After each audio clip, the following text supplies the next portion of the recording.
जो कुछ बची कुछ आज़ादियाँ थी वो भी हमारी छीन ली जाती।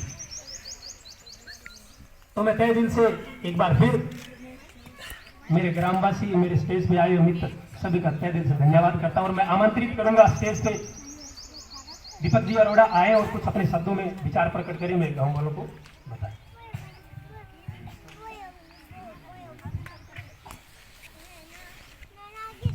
ਜਦੋਂ कोरोना की महामारी आंदे पूरे जोरां ते सी, सैकड़ों हजारों ਇਹੋ ਜਿਹੇ वंचित लोग, वंचित वर्ग जो 2 वक्त की रोटी भी नहीं खा सकता सी, ਜਦੋਂ मेरे वर्गे मगरमच्छ ਵੱਡੇ ਢਿੱਡਾਂ ਵਾਲੇ ਬਿੱਡ ਤੇ ਰੱਖ ਕੇ ਸਿਰ ਪਏ ਸੀ, ਉਦੋਂ ਬਾਈ ਜੀ ਦੀ ਐਸੋਸੀਏਸ਼ਨ, ਬਾਈ ਜੀ ਹੁਣਿਆਂ ਦਾ ਵੈਲਫੇਅਰ ਟਰਸਟ ਗਲੀਆਂ 'ਚ ਸੀ, ਘਰਾਂ 'ਚ। कोरोना के दौरान त्रस्त लोगों की अपने इस इलाके दे विच रज के ते दब के सेवा बाई जी हुणियां ने की। उस सेवा का जो भाव है, इंशाअल्लाह मैं दुआ करदा कि इन्हां नूं बड़ा वध चढ़ के मिले। इन्हां ने शहीद आजम भगत सिंह वैलफेयर ट्रस्ट का जो उलीकिया, जो ऑर्गेनाइज किया, सानूं इहो जिहे ऑर्गेनाइजेशनां की लोड़ आ ताकि हक ते सच की लड़ाई असीं बहुत अगे लैके जा सकीए। बाई दीपक अरोड़ा जी।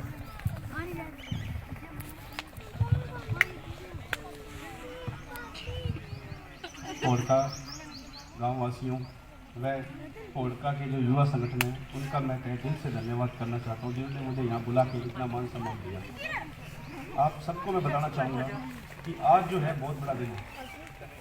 हमारे देश के वीर सपूत सरदार उधम सिंह जी की आज जो है आज के दिन उन्हें जो फांसी दी गई थी, तो आज का दिन बड़ा हमारे लिए बहुत बड़ा दिन है। और ऐसे वीर सपूतों की वजह से हम आज इस खुले हुए ग्राउंड में या मैदान में बैठे हैं। इनके जैसे मेरे भाई ने बताया आपको, दोनों मेरे से पहले बोलने वाले जो वक्ता थे उन्होंने बताया आपको भी उनका योगदान क्या है हमारे देश के लिए। उनकी जो जीवनी है उससे हमें ये सीखना चाहिए भी कोई इंसान अपने आप को कमज़ोर ना समझे। जैसे मेरे भाई ने बताया भी उनकी 1899 में उनका जन्म हुआ और 2 साल बाद में जो उनकी माता जी का देहांत हो गया, उसके बाद उनके पिताजी का देहांत हुआ और कुछ साल बाद में उनके भाई का भी देहांत हो गया। एक अनाथ बच्चा होने के बावजूद भी उन्होंने इतना बड़ा कार्य किया हमारे लिए, हमारे देश के लिए। तो ये छोटा बलिदान नहीं है, बहुत बड़ा बलिदान उनका, हमारा हम पे कर्ज है उनका। ये बहुत बड़ी लंबी कहानी है ये। वो देश से बाहर भी रहे और 21 साल बाद उन्होंने अपना जो प्रण है उसको पूरा किया। मैं आपको बताना चाहूँगा, अनाथालय में पढ़ने वाला बच्चा जब जलियांवाला बाग में 1919 में जनरल डायर ने जब आंदोलनकारी जो थे उनको मारा गया उनको, तो तकरीबन 15 या 20 मिनट के अंदर तकरीबन 3000 लोगों की जो है बलिदान हुआ। और उस टाइम वो वहाँ मौजूद थे, उन्होंने लोगों को पानी पिलाने का कार्य कर रहे थे। उन्होंने उस टाइम शपथ ली भी मैं इसका बदला लूँगा। उसके बाद वो जब अमेरिका से लंदन गए और 21 साल बाद में उन्होंने जो अपना जो है ये बलिदान जो है अपना जो उन्होंने प्रण लिया था वो पूरा किया। जनरल डायर था जो बहुत ही क्रूर इंसान था जो, और जब उसने जलियांवाला बाग में जब उसने ये कांड किया, जब उसने ये लोगों को जब मारा, तो उसकी वजह से उसे अंग्रेज सरकार ने उसे प्रमोट करके लंदन भेज दिया। तो मैं ज़्यादा कुछ ना बोलता हुआ मैं यही कहना चाहूँगा आपको भी, एक जो अनाथ बच्चा था जिसके माँ बाप नहीं थे, जिसके पास पैसे की कमी थी और वो इतना बड़ा काम कर सकता, हम लोग क्यों नहीं कर सकते। तो मैं आप सभी से कहूँगा भी ये बहुत बड़ा बलिदान उनका, बहुत बड़ा उन्होंने हमारे लिए काम किया, देश के लिए किया है।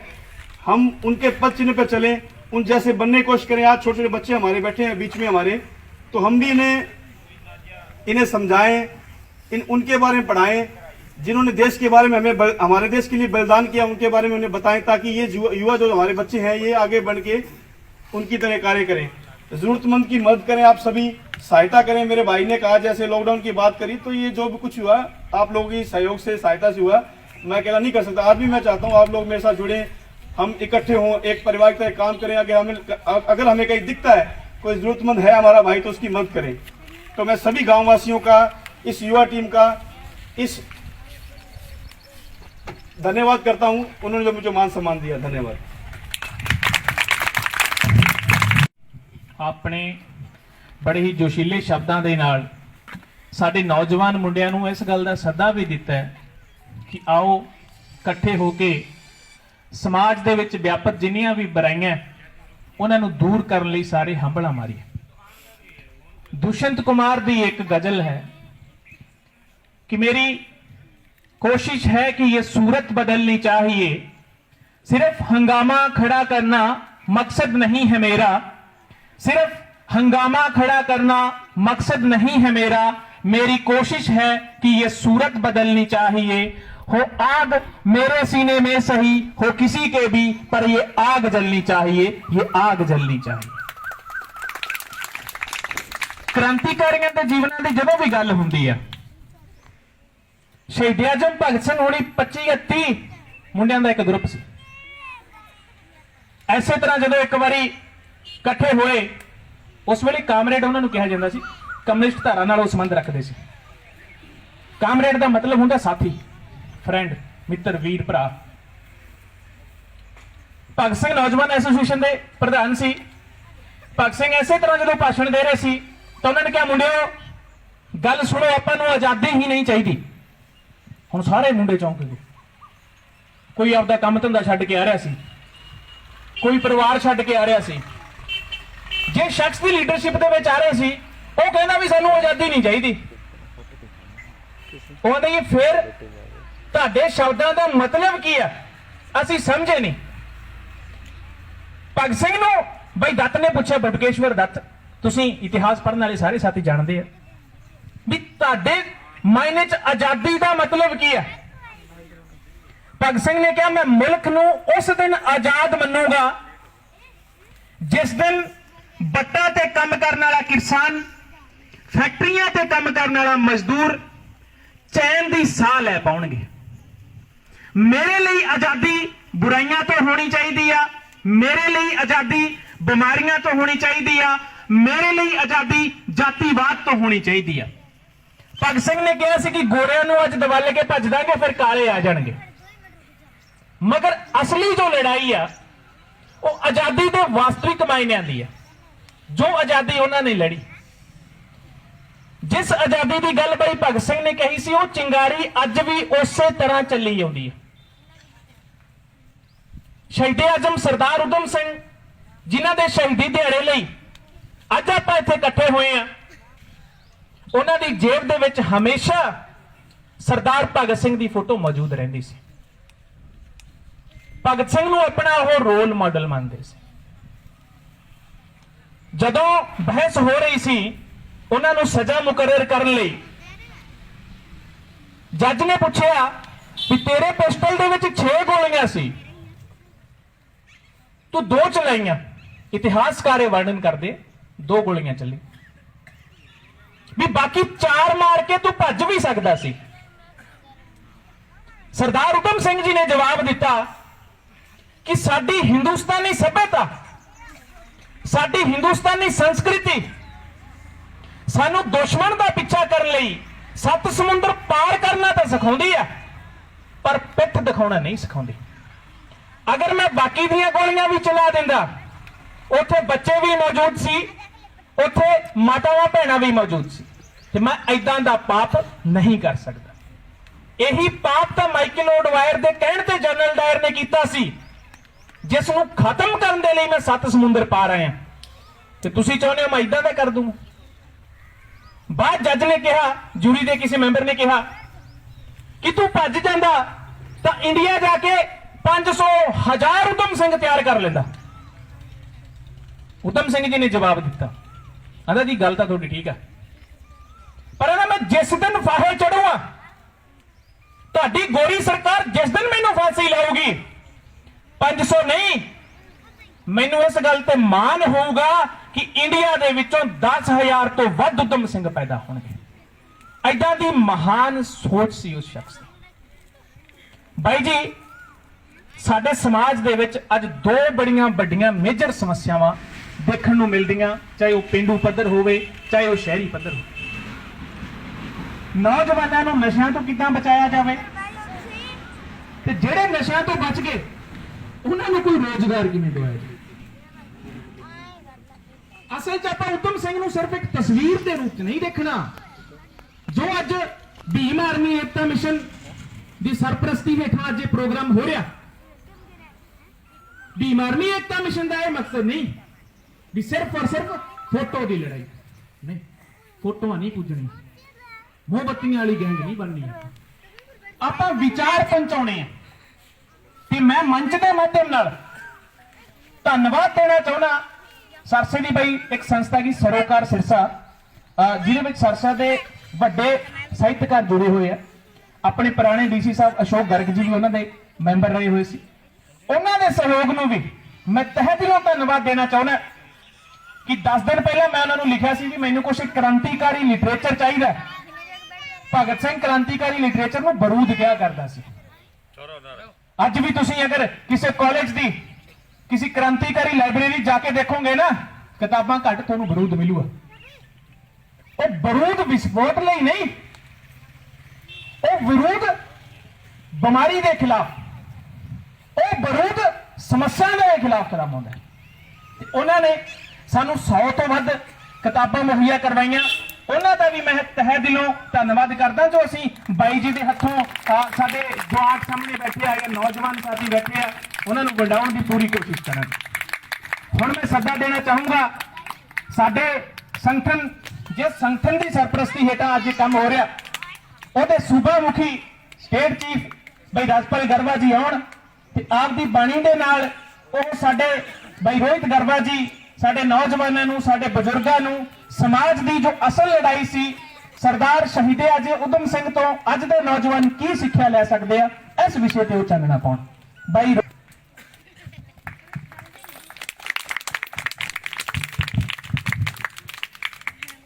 सभी समाजी साथियों को मेरी तरफ से क्रांतिकारी जय भीम, जय भारत। और भारत देश के अंदर जन्मे सभी संतों महापुरुषों के चरणों में नमन करते हुए मैं भीम आर्मी भारत एकता मिशन रोहित आजाद उर्फ रोहित गरवा, जो छोटा सा कारवा लेके चला था, हरियाणा के अंदर 22 के 22 जिलों के अंदर हमारी एक टीम बहुत कार्यशील काम कर रही है। तो सबसे पहले तो मैं धन्यवाद करना चाहूंगा कि आप गांव पोरका के वासी बहुत ही भाग्यशाली है कि आज हमारे योद्धा क्रांतिकारी शहीद उधम सिंह जिनकी शहीदी दिवस मनाने का आपने उनको आज याद किया, ताकि ये हमारे बच्चे, जो नौजवान, जो युवा साथी है, इनको भी पता लगना चाहिए कि हमारे इस देश में कितने क्रांतिकारी योद्धा पैदा हुए थे। तो सरफरोशी की तमन्ना अब हमारे दिल में है, देखना है जोर कितना बाजुए कातिल में है, अभी से क्या बताए ऐ आसमां क्या हमारे दिल में है। वक्त आने पे तख्त बदल देंगे, ताज बदल देंगे और इन बेईमानों का राज बदल देंगे। हमारे भारत देश के अंदर एक सबसे बड़ी जो गंदी बीमारी है वो है जातिवाद बीमारी, जो सबसे भयंकर बीमारी है। इसके आगे बड़ी बड़ी बीमारियां भी परस्त हो चुकी है। सबसे जो बड़ी बीमारी है जातिवाद की बीमारी है। जब तक इस देश से, भारत देश से जातिवाद का जहर जो नहीं निकला, तो बड़े बड़े जो योद्धा है, जो क्रांतिकारी साथी हुए, आज जातिवाद के अंदर हमें बांट के छोड़ दिया गया। हम आज गांव पोरका के अंदर इकट्ठा हुए और मैं कहना चाहूंगा कि जाट से लेकर बाहर तक 6743 जातियां जो इस देश के असली मूल निवासी है, इस देश का हमारा खून बहा है, पसीना बहा है, किसी ने हल चलाए हैं, किसी ने हर जगह अपना काम किया है, औजार बनाए हैं, चाहे वो किसी जाति से संबंध रखता हो, लेकिन हमें एक जातियों में बांट के बंटवारा कर दिया गया। और जब से मैं कोई राजनीति या कोई नेता तो हूं नहीं, लेकिन फिर भी जब से ये मनोवादी सरकार सत्ता के अंदर आई है, मंदिर मस्जिद, हिंदू मुस्लिम, ये इनके मुद्दे हैं। भाई को भाई से लड़वा दिया, बेटे को बाप से लड़वा दिया, इनके पास शिक्षा, हॉस्पिटल, बेरोजगारी ये मुद्दे नहीं है इनके पास। हक हमारा अधिकार है। आज बड़े बड़े पदों पे बड़े बड़े लोगों के बच्चे वहां पे लगाए जाते हैं, लेकिन इस देश की व्यवस्था देखिए, अमीर और अमीर हो रहा है, गरीब और गरीब हो रहा है। क्या आप नहीं चाहते इस व्यवस्था परिवर्तन हो? इसलिए जो ये क्रांति की जो चिंगारी चली है, हमारा मेन मकसद हमारी किसी धर्म के खिलाफ कोई लड़ाई नहीं है, हमारी कोई किसी जाति के खिलाफ लड़ाई नहीं है। हमारी लड़ाई सिर्फ और सिर्फ जो ये व्यवस्था कर रखी है कि आज अडानी अंबानी का बेटा जो कुछ है वही करेगा। गरीब और गरीब हो रहा है, अमीर और अमीर हो रहा है। हमारी लड़ाई सिर्फ यही लड़ाई है। और बाबा साहब भीमराव अंबेडकर ने उस रानी के पेट का ऑपरेशन कर दिया था कि राजा के घर से राजा पैदा नहीं होगा, एक घास खोदने वाले के घर से भी MP MLA बन जाएगा। तो ये क्षमता आपकी है। आपको वोट का जो अधिकार देके गए, आप अपना वोट इलेक्शन के टाइम पौवे बोतल में बिक जाते हो, 1000, 1500, 2000 में बिक जाते हो। अपने वोट की कीमत को आपको नहीं पता, अपने वोट की कीमत की वैल्यू क्या है। जब आप पे अत्याचार होते हैं, आप सो रहते हो, आपकी बहन बेटियों के साथ बसों में, मंदिरों में रेप तक जैसी घटनाएं हो जाती है, लेकिन आप सो रहते हो। आपके साथ आप किसान भाइयों की फसल आय दुगने की बात करते हैं, लेकिन फसलों के दाम नहीं मिलते, फिर भी आप सो रहते हो।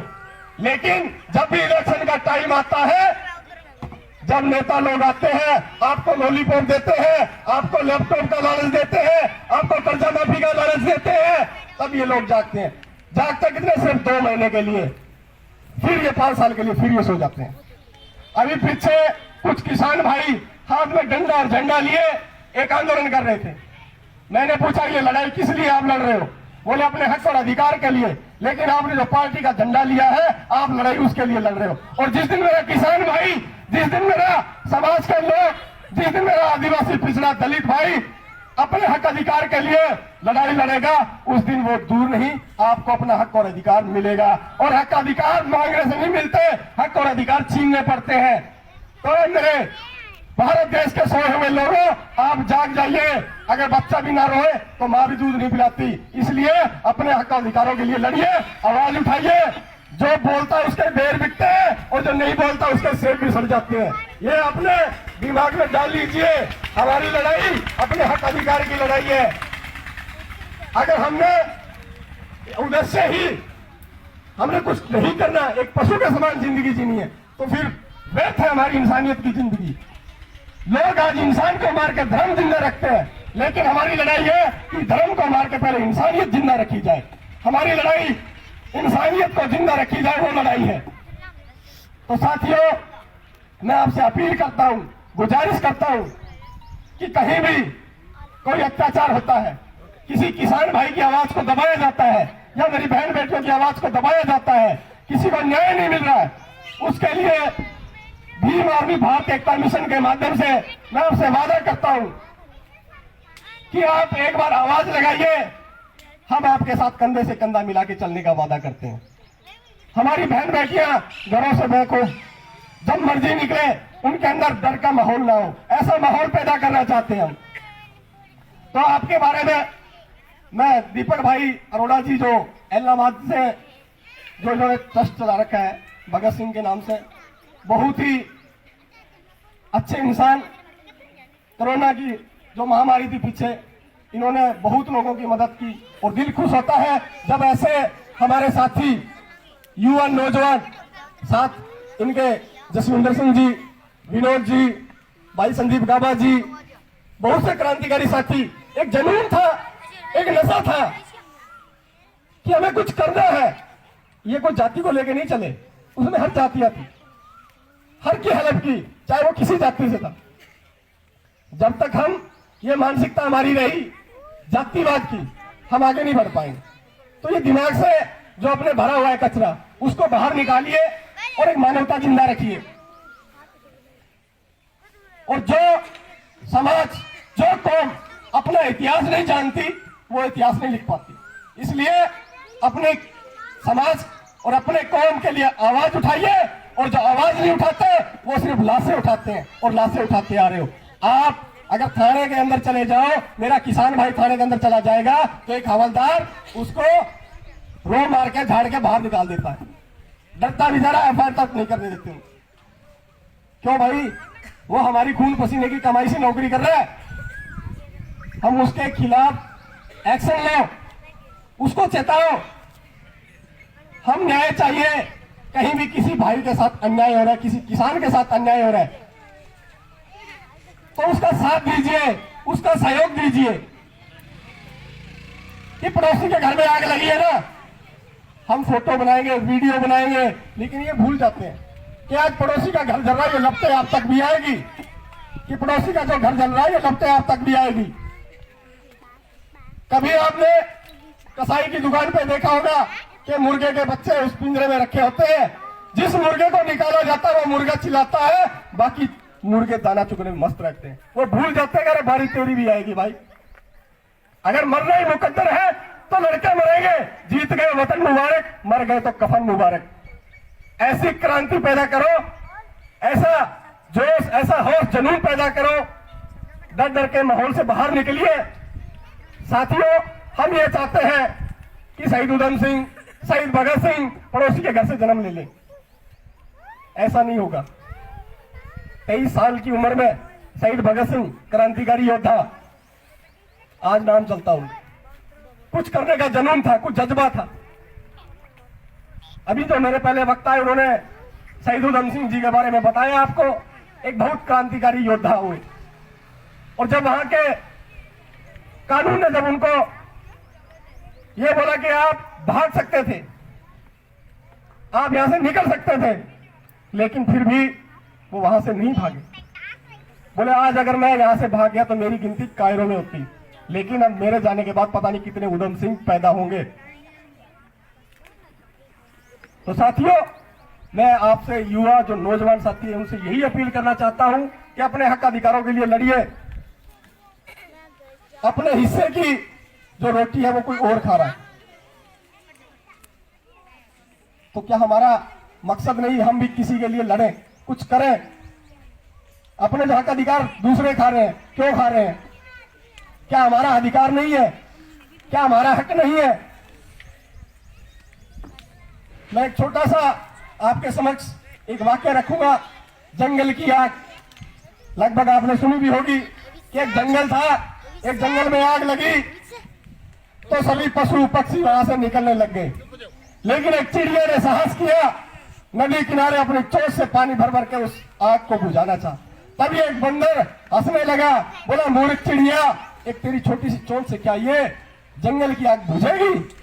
तो चिड़िया ने जवाब दिया, बोले मूर्ख मैं नहीं, मूर्ख तू है बंदर। ये जंगल, ये भारत देश जिसके अंदर हम पले बड़े, हमारे दादा परदादा, बच्चे खेले, बूढ़े सब हुए, ये भारत देश के अंदर जो जातिवाद की जो आग लगी हुई है, ये आज नहीं तो कल बुझे ही बुझेगी। और जब इतिहास लिखा जाएगा उस टाइम तेरा तो आग लगाने वालों में नाम आएगा और मेरा आग बुझाने वालों में नाम आएगा। तो ये तय आपने करना है कि आप आग बुझाने वालों में से होंगे या आग लगाने वालों में से होगा।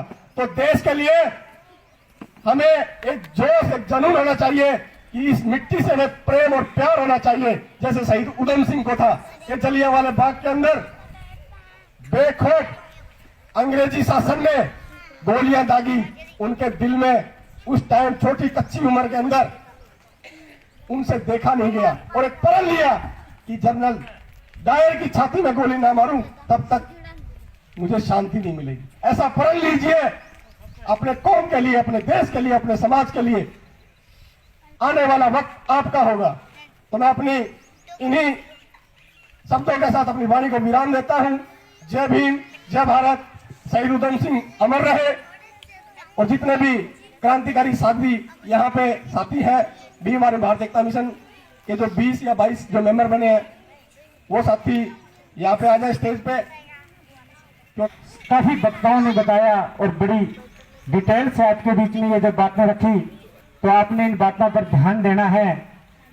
तो मैं कम समय में आपसे माफी चाहूंगा कि क्रांतिकारी मरते नहीं दफनाए जाते हैं, क्रांतिकारी मरते नहीं दफनाए जाते हैं, अगर कब्र खोद के देखोगे तो जिंदा पाए जाते हैं। तो इनके साथ ही आपका एक बार फिर तहे दिल से धन्यवाद, सभी का यहाँ पहुंचने पर हार्दिक स्वागत। जय भीम, जय भारत। ਮੈਂ ਚਾਹੁੰਦਾ ਸਾਡੇ ਮਾਨਯੋਗ ਬਾਈ ਰਣਜੀਤ ਜੀ ਆਉਣ ਤੇ ਸਾਨੂੰ ਉਦਮ ਸਿੰਘ ਜੀ ਦੇ ਬਾਰੇ ਥੋੜਾ ਹੋਰ ਜਾਣਨਾ ਪਾਉ। ਬਾਈ ਰਣਜੀਤ ਸਿੰਘ, ਤਾੜੀਆਂ ਨਾਲ ਸਵਾਗਤ ਕਰਦੇ ਆ ਕਰੋ।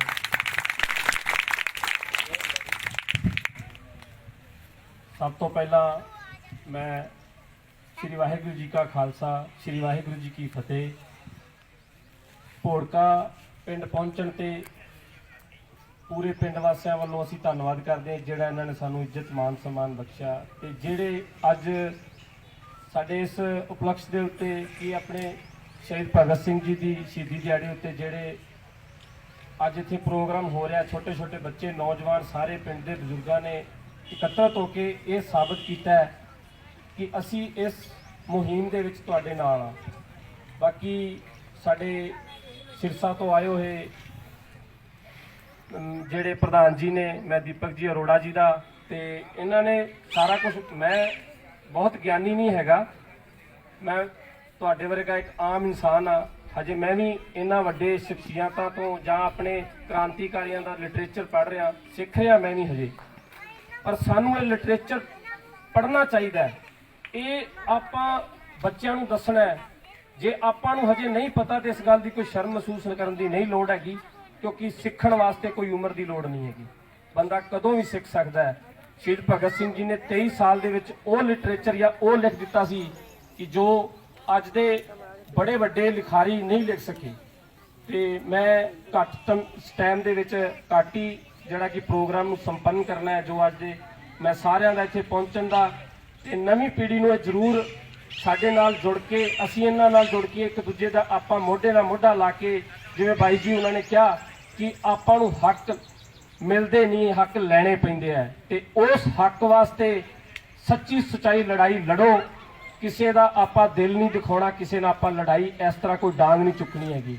ਆਪਾਂ ਆਪਣੇ ਹੱਕਾਂ ਵਾਸਤੇ ਲੜਨਾ ਹੈ, ਤੇ ਉਹ ਇਹ ਜਿਹੜੀਆਂ ਸਿਸਟਮ ਦੇ ਵਿੱਚ ਗੰਦੀਆਂ ਸਰਕਾਰਾਂ, ਗੰਦੇ ਸਿਸਟਮ ਨੂੰ, ਉਹਨਾਂ ਨੂੰ ਸੁਧਾਰਨਾ ਹੈ। ਆਪਣੇ ਹੱਕ ਕੀ ਨੇ ਹਜੇ ਆਪਾਂ ਨੂੰ ਨਹੀਂ ਪਤਾ ਵੀ ਆਪਣੇ ਕੀ ਹੱਕ ਨੇ। ਤੇ ਮੈਂ ਬਹੁਤ ਹੀ ਆਪਣੇ ਵਿਚਾਰਾਂ ਨੂੰ ਇੱਥੇ ਵਿਰਾਮ ਕਰਦਾ ਹੋਇਆ ਮੈਂ ਧੰਨਵਾਦ ਕਰਦਾ ਸਾਰੀ ਟੀਮ ਦਾ ਤਹਿ ਦਿਲੋਂ, ਜਿਨ੍ਹਾਂ ਨੇ ਸਾਨੂੰ ਇੱਥੇ ਸੱਦ ਕੇ ਮਾਨ ਸਨਮਾਨ ਕੀਤਾ, ਤੇ ਇਹਨਾਂ ਵਰਗੀਆਂ ਕ੍ਰਾਂਤੀਕਾਰੀ ਰੂਹਾਂ ਨੂੰ ਸਾਨੂੰ ਯਾਦ ਕਰਨਾ ਚਾਹੀਦਾ ਹੈ। ਇਹਦੇ ਨਾਲ ਨਵੀਂ ਪੀੜ੍ਹੀ ਨੂੰ ਪਤਾ ਲੱਗਦਾ ਹੈ। ਜੈ ਹਿੰਦ, ਜੈ ਭਾਰਤ, ਧੰਨਵਾਦ। ਜਿਹੜਾ ਬਾਬਾ, ਮੈਂ ਉਹਨਾਂ ਨੂੰ ਕਹਿ ਕੇ ਪੁਕਾਰਿਆ ਵੀ ਮੈਂ ਕਿਹਾ ਇਹ ਬਾਬੇ ਨੂੰ ਤੁਸੀਂ ਜਾਣਦੇ ਹੋ? ਜਵਾਕਾਂ ਨੇ ਕਿਹਾ ਨਹੀਂ ਜੀ, ਸਾਨੂੰ ਨਹੀਂ ਪਤਾ। ਆਖਿਰ ਸਮੱਸਿਆ ਕਿੱਥੇ ਹੈ? ਛੋਟੀ ਜੀ ਕਹਾਣੀ, ਸਮਾਂ ਤਾਂ ਖੈਰ ਇਜਾਜ਼ਤ ਨਹੀਂ ਦਿੰਦਾ, ਫਿਰ ਵੀ ਮੈਂ ਸੁਣਾਉਣ ਦੀ ਕੋਸ਼ਿਸ਼ ਕਰੂੰਗਾ। ਸਵਾਮੀ ਰਾਮ ਤੀਰਥ ਜੀ ਹਿੰਦੂ ਧਰਮ ਦੇ ਬਹੁਤ ਵੱਡੇ ਸੰਤ ਹੋਏ ਆ। ਜਾਂਦੇ ਜਾਂਦੇ ਅਖੀਰਲੇ ਦੌਰ 'ਚ ਉਹਨਾਂ ਨੇ ਸਿੱਖ ਧਰਮ ਅਪਣਾ ਲਿਆ ਸੀ। ਇੱਕ ਵਾਰ ਜਾਪਾਨ ਦੇ ਦੌਰੇ ਤੇ ਗਏ। ਜਾਪਾਨ ਦੇ ਵਿੱਚ ਜ਼ਿਆਦਾਤਰ ਨੌਨ ਵੈਜੀਟੇਰੀਅਨ ਖਾਣਾ ਬਾਈ ਜੀ, ਸਮੁੰਦਰੀ ਇਲਾਕਾ, ਉਹ ਲੋਕ ਮੱਛੀਆਂ ਵਗੈਰਾ ਜ਼ਿਆਦਾ ਖਾਂਦੇ, ਸ਼ਾਕਾਹਾਰੀ ਖਾਣਾ ਉੱਥੇ ਉਹਨਾਂ ਨੂੰ ਨਹੀਂ ਮਿਲਦਾ। 4 ਰੋਜ਼ਾ ਉਹ ਦੌਰੇ ਤੇ ਗਏ ਸਵਾਮੀ ਰਾਮ ਤੀਰਥ ਜੀ। ਉਹਨਾਂ ਨੇ ਪਾਣੀ ਤੇ ਹੀ ਆਪਦਾ ਡੰਗ ਚਲਾਇਆ, ਕਿਉਂਕਿ ਇਹੋ ਜਿਹੀ ਕੋਈ ਥਾਂ ਹੀ ਨਹੀਂ ਸੀ ਜਿੱਥੇ ਉਹਨਾਂ ਨੂੰ ਸ਼ਾਕਾਹਾਰੀ ਭੋਜਨ ਮਿਲੇ। ਇੰਨਾ ਉਹ ਸੋਸ਼ਲ ਮੀਡੀਆ ਦਾ ਭਰਪੂਰ ਜ਼ਮਾਨਾ ਨਹੀਂ ਸੀ ਕਿ ਫੇਸਬੁੱਕ ਤੇ ਪੋਸਟ ਪਾਤੀ ਤਾਂ ਕੋਈ ਮੇਰੇ ਵਰਗਾ ਭਗਤ ਜੋ ਆ ਸ਼ਾਕਾਹਾਰੀ ਭੋਜਨ ਲੈ ਕੇ ਉੱਥੇ ਆ ਜਾਓ। ਸਵਾਮੀ ਰਾਮ ਤੀਰਥ ਜੀ ਤੇ ਉਹਨਾਂ ਦੇ ਇੱਕ ਸ਼ਾਗਿਰਦ ਸਮੁੰਦਰ ਦੇ ਕਿਨਾਰੋਂ ਲੰਘੇ ਜਾ ਰਿਹਾ। ਇੱਕ 16 ਸਾਲਾਂ ਦਾ ਨੌਜਵਾਨ ਮੱਛੀਆਂ ਦੀ ਦੁਕਾਨ ਤੇ ਬੈਠਾ ਮੱਛੀਆਂ ਵੇਚ ਰਿਹਾ। ਉਹਨਾਂ ਦੇ ਸ਼ਾਗਿਰਦ ਨੇ ਇਹ ਗੱਲ ਕਹੀ ਵੀ ਕਿੱਦਾਂ ਦਾ ਘਟੀਆ ਦੇਸ਼ ਹੈ ਇਹ, ਸਾਨੂੰ ਇੱਥੇ ਕਿਸੇ ਬੰਦੇ ਨੇ ਸ਼ਾਕਾਹਾਰੀ ਖਾਣਾ ਹੀ ਨਹੀਂ ਪੁੱਛਿਆ। ਆਹ ਗੱਲ ਜਦੋਂ ਕਹੀ ਤਾਂ ਉਹ ਨੌਜਵਾਨ ਦੇ ਕੰਨੀ ਪੈ ਗਈ ਵੀ ਕਿੰਨਾ ਘਟੀਆ ਦੇਸ਼ ਆ। ਜਾਪਾਨ ਦੇ ਬਾਰੇ ਗੱਲ ਕਰ ਰਿਹਾ ਸਵਾਮੀ ਰਾਮ ਤੀਰਥ ਜੀ ਦਾ ਚੇਲਾ, ਵੀ ਕਿੰਨਾ ਘਟੀਆ ਦੇਸ਼ ਹੈ, ਸਾਨੂੰ ਸ਼ਾਕਾਹਾਰੀ ਭੋਜਨ ਦੇ ਬਾਰੇ ਨਹੀਂ ਪੁੱਛਿਆ ਗਿਆ। ਉਹ 16 ਸਾਲਾਂ ਦਾ ਨੌਜਵਾਨ, ਉਹਦੇ ਕੰਨ 'ਚ ਜਦੋਂ ਇਹ ਗੱਲ ਪਈ, ਉਹ ਸਵਾਮੀ ਰਾਮ ਤੀਰਥ ਦੇ ਸਾਹਮਣੇ ਜਾ ਕੇ ਖੜਾ ਹੋਇਆ ਤੇ ਹੱਥ ਜੋੜੇ ਕਿ ਮਾਲਕੋ, ਅਸੀਂ ਮਾਫੀ ਚਾਹੁੰਦੇ ਆ, ਮੈਨੂੰ ਤੁਸੀਂ 5-10 ਮਿੰਟ ਦਾ ਸਮਾਂ ਦਿਓ, ਤੁਸੀਂ ਮੇਰੀ ਦੁਕਾਨ ਤੇ ਬੈਠੋ, ਮੈਂ ਹੁਣੇ ਕੁਛ ਨਾ ਕੁਛ ਲੈ ਕੇ ਆਉਣਾ। 5-7 ਮਿੰਟਾਂ ਤੋਂ ਬਾਅਦ ਉਹ ਮੁੰਡਾ ਸਵਾਮੀ ਰਾਮ ਤੀਰਥ ਜੀ ਕੋਲੇ ਆਉਂਦਾ। ਸਾਡੇ ਹਿੰਦੁਸਤਾਨ ਦੀ ਬੇਇੱਜ਼ਤੀ ਕੀਤੀ ਸੀ, ਉਸੇ ਤਰ੍ਹਾਂ ਹੀ ਪੂਰੇ ਭਰੇ ਪੰਡਾਲ ਦੇ ਵਿੱਚ ਮਾਈਕਲ ਐਡਵਾਇਰ ਨੂੰ ਗੋਲੀ ਮਾਰੂ। ਕੈਕਸਟਨ ਹਾਲ ਦੇ ਈਸਟ ਕਮਿਊਨਿਟੀ ਸੈਂਟਰ ਦੇ ਵਿੱਚ ਜਦੋਂ ਉਹ ਭਾਸ਼ਣ ਦੇ ਰਹੇ ਸੀ, ਗੋਰੀ ਸਰਕਾਰ ਨੇ ਉਹਨਾਂ ਨੂੰ ਸਨਮਾਨਿਤ ਕਰਨ ਲਈ ਸੱਦਿਆ ਸੀ। ਜੱਲਿਆਂਵਾਲਾ ਬਾਗ ਦਾ ਜੋ ਸਾਕਾ ਉਹਨਾਂ ਨੇ ਕੀਤਾ, ਉਦਮ ਸਿੰਘ ਸੁਣੀ ਗਏ ਜਦੋਂ ਪਾਰਾ ਸਿਰ ਤੋਂ ਦੀ ਚੜਿਆ ਤਾਂ ਕੱਢੀ ਰਿਵਾਲਵਰ 2 ਗੋਲੀਆਂ ਉਹਨਾਂ ਨੇ ਛੱਡੀਆਂ। ਇਹ ਸੀ ਬਦਲਾ। ਇਹ ਹੁੰਦਾ ਦੇਸ਼ ਦੀ ਇੱਜ਼ਤ ਬਚਾਉਣ ਦਾ। ਬਹੁਤਾ ਸਮਾਂ ਮੈਂ ਨਾ ਲੈਂਦਾ ਹੋਇਆ, ਮੌਸਮ ਦੀ ਤੇ ਸਮੇਂ ਦੀ ਪਾਬੰਦੀ ਮੈਂ ਦੇਖਦਾ ਹੋਇਆ, ਮੈਂ ਸੱਦਾ ਦੇਣਾ ਚਾਹੂੰਗਾ ਸ਼ਿਵਾ ਸਿੱਖਿਆ ਸਦਨ ਦੇ ਸਾਡੇ ਸੰਚਾਲਕ ਮਾਸਟਰ ਸਪਾਲ ਜੀ, ਜੋ ਸਾਡੇ ਬੜੇ ਹੀ ਆਦਰਨੀय ਹੈ। ਉਹਨਾਂ ਦੇ ਕਈ ਸਟੂਡੈਂਟ ਵੀ ਸਾਡੇ ਸਾਹਮਣੇ ਬੈਠੇ ਆ। ਮੇਰੇ ਵਰਗੇ ਕਈ ਸਟੂਡੈਂਟਸ ਵੀ ਉਹਨਾਂ ਦੇ ਸਕੂਲ ਦੇ ਰਾਹੀਂ ਪੜ੍ਹ ਕੇ ਉਹਨਾਂ ਨੇ ਬੜੀ ਸਿੱਖਿਆ ਪ੍ਰਾਪਤ ਕੀਤੀ ਹੈ। ਮੈਂ ਸੱਦਾ ਦੇਣਾ ਚਾਹੂੰਗਾ ਕਿ ਉਹ ਆਉਣ, ਆਪਦੇ ਸਟੂਡੈਂਟਾਂ ਨੂੰ, ਪਿੰਡ ਵਾਸੀਆਂ ਨੂੰ ਕੁਝ 2 ਸ਼ਬਦਾਂ ਦੇ ਰਾਹੀਂ ਇੱਕ ਸੁਨੇਹਾ ਸਰਦਾਰ ਊਧਮ ਸਿੰਘ ਦਾ ਅੱਜ ਦੇ ਨਵੇਂ ਰੂਪ ਦੇ ਵਿੱਚ ਕਿਵੇਂ ਦਿੱਤਾ ਜਾ ਸਕਦਾ। ਮਾਸਟਰ ਰਿਸ਼ਪਾਲ ਜੀ।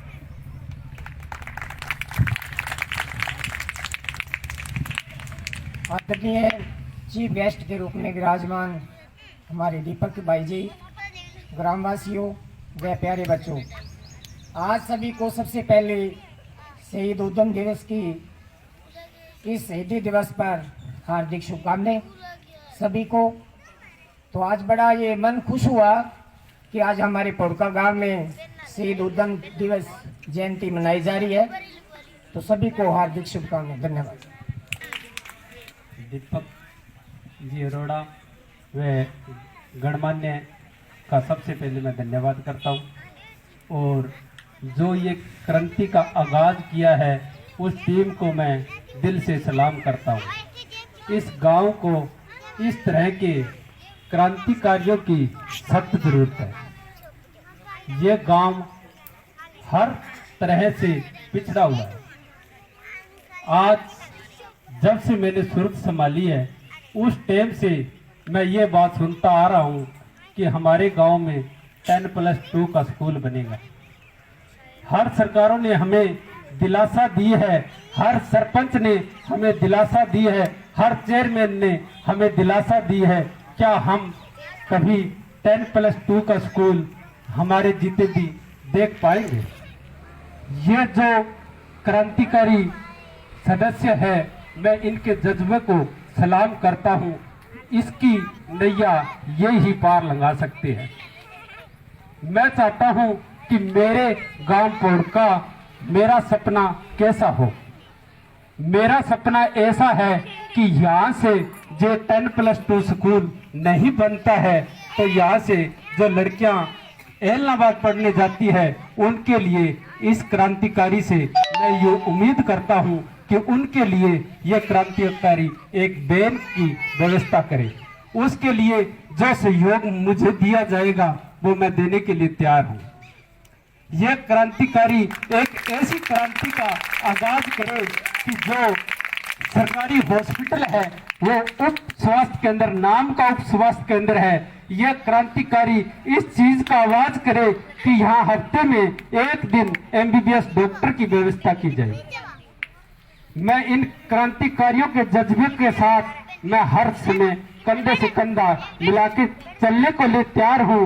यह क्रांतिकारी मेरे गांव के किसानों के लिए एक ऐसी व्यवस्था करे जो हिसार यूनिवर्सिटी से डॉक्टर आके हमारे गांव की उपजाऊ भूमि के जमीन की जांच करे, अच्छा से अच्छा बीज सब्सिडियों पे मुहैया कराए। मैं ऐसी क्रांतिकारियों सदस्यों से अपील करना चाहता हूं। मेरे दबे हुए बहुत से जख्म हैं। मैं हर सरकार से देखा है, दिलासा के अलावा कुछ नहीं है। पीछे से मैंने एक 10+2 के स्कूल की फाइल के बारे में जिक्र किया तो चौंकाने वाला रिजल्ट सामने आया। बहुत दुखी हुआ। दुखी होते हुए मैंने एक फेसबुक पे अपलोड कर दी तो उसमें किसी सदस्य का फोन आया कि यह हमारे सरकार की बेइज्जती है, आप एक बारी हमें मौका दो, अगली बार हम चंडीगढ़ जाएंगे, जरूर करेंगे। हालांकि आपको मैं बता देना चाहता हूं कि 10+ स्कूल की दिलासा के अलावा कुछ नहीं है, क्योंकि अभी तक हमारे सिरसा जो एजुकेशन डिपार्टमेंट है वहां तक फाइल भी नहीं पहुंची है। ये मैं खुद आज से 4 दिन पहले जाके पता करके आया हूं। क्या हम देख पाएंगे कि हमारे बच्चे 10+2 पोड़का में पढ़ पाएंगे? कभी नहीं देख पाएंगे। ये देख पाएंगे तो ये जो जज्बाती क्रांतिकारी संगठन इकट्ठा हुआ है ये कर सकते हैं। और मैं इनसे देखना चाहता हूं कि मेरे सपने का गांव पोड़का ऐसा हो। हर किसान भाई लगभग कर्जाउत है। क्यों है कर्जाउत? कि कभी हिसार यूनिवर्सिटी का कोई डॉक्टर आके हमारे गांव का पानी चेक नहीं करता। हिसार यूनिवर्सिटी का आके कोई भी डॉक्टर हमारी गांव के किसानों की फसल चेक नहीं करते। क्यों नहीं करते? क्या हम उस जो जहां डॉक्टर जाते हैं उनसे अलग हैं? हमारे वोट की कोई